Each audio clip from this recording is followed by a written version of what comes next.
পাহাড়ের বুক চেয়ে নেমে আসা ঝর্ণা আর মাইলের পর মাইল বিস্তীর্ণ সবুজের সমারোহ, যেখানে মেঘ আর পাহাড় একসাথে ডানা মেলে, সেই আধ্যাত্মিক নগরী সিলেটে আপনাদের সবাইকে স্বাগতম। আজকের ভিডিওতে ঘুরে দেখবো সিলেটের সব সুন্দর জায়গাগুলো।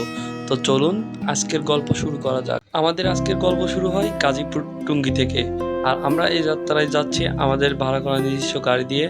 আমরা রাত 11টার দিকে রওনা দিই সবাই মিলে। এরপর আমরা রাত 1টার দিকে যাত্রা বিরতি দিই চা খাওয়ার জন্য একটি তেল পাম্পে।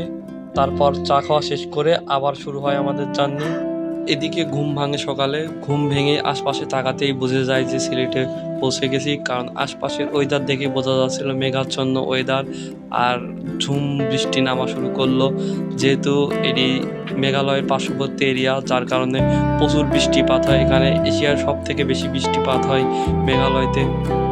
তারপর সকালের এই বৃষ্টি মাখা পরিবেশ উপভোগ করতে করতে আমরা সিলেট শহরে প্রবেশ করি। আর সিলেট শহরে প্রবেশ করে আমরা প্রথমে চলে যাই শাহজালালের মাজারে। চতুর্দশ শতাব্দীতে ইয়েমেন থেকে সুদূর বাংলায় ইসলাম প্রচার ও মানবতার বার্তা নিয়ে আসেন এই মহান সাধক। জনশ্রুতি আছে 360 জন সফরসঙ্গীকে নিয়ে তিনি আসেন এই অঞ্চলে। আজও দেশ বিদেশের লাখো মানুষের প্রার্থনা, শান্তি ও তীর্থস্থান এটি। তো আমরা কিছুক্ষণ ঘোরাঘুরি শেষ করে আবার চলে যাচ্ছি। আর মাজারের বাইরে আপনারা অনেক দোকান পেয়ে যাবেন, যেখান থেকে প্রয়োজনীয় অনেক জিনিস কেনাকাটা করতে পারবেন। এরপর আমরা গাড়িতে উঠে রওনা দিই শাহপরানের মাজারের উদ্দেশ্যে।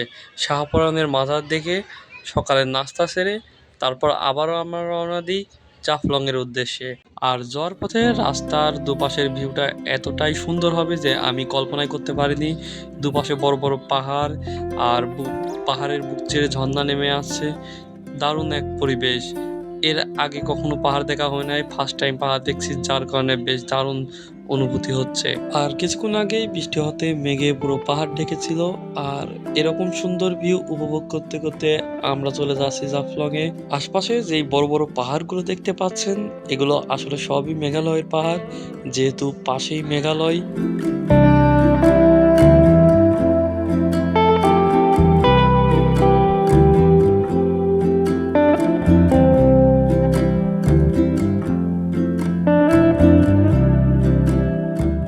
আস্তে আস্তে যতটা পথ এগোচ্ছি সৌন্দর্য যেন ততটাই বাড়ছে।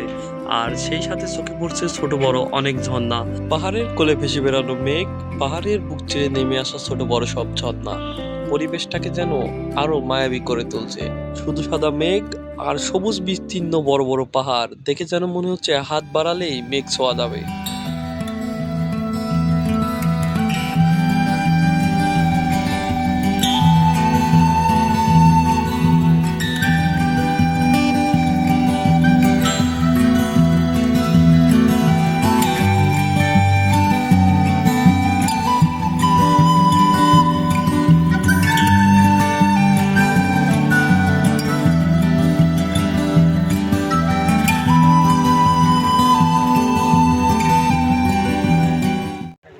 অবশেষে সকাল 10টার দিকে আমরা জাফলং পৌঁছে যাই। আর জাফলং পৌঁছেই আমরা একটি শর্টস এবং টি শার্ট কিনে নিই, যেহেতু নিচে নেমে গোসল করব। তো আমরা এখন নিচে নেমে যাচ্ছি গোসল করার জন্য সবাই একসাথে। নিচে নামার সময় আশপাশে অসংখ্য দোকান পেয়ে যাবেন, যেখান থেকে শর্ট প্যান্ট এবং টি শার্ট কিনতে পারবেন।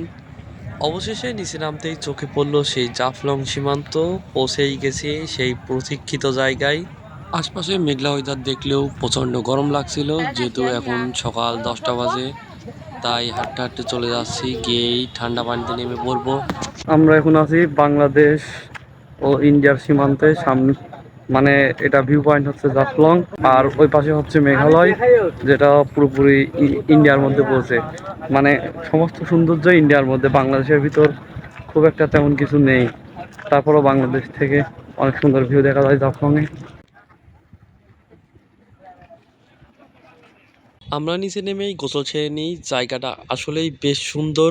এদিকে বেশ কিছুক্ষণ গোসল করার পর, যেহেতু দুপুর হয়ে গেছে, ক্ষুধাও লাগছিল, উপরে এসে আমরা দুপুরের খাওয়া শেষ করে নিই। খাওয়া দাওয়া শেষ করে আমরা আবার পাহাড় বেয়ে উপরে উঠতে শুরু করি। দেখতে দেখতেই বিকেল হয়ে গিয়েছে। আমরা নিচে বেশ খানিকটা সময় কাটিয়েছি। আর আশপাশে অনেক দোকান পেয়ে যাবেন যেখান থেকে আমরা আমাদের প্রয়োজনীয় কেনাকাটা শেষ করে নিই। যেহেতু এটা ডে ট্যুর ছিল তাই আমাদের বিকেল হতে হতেই রওনা দিতে হবে ঢাকার উদ্দেশ্যে। তো আজকের ভিডিওটি এই পর্যন্তই। যদি ভিডিওটি ভালো লাগে তাহলে অবশ্যই চ্যানেলটা সাবস্ক্রাইব করে দিবেন। ধন্যবাদ।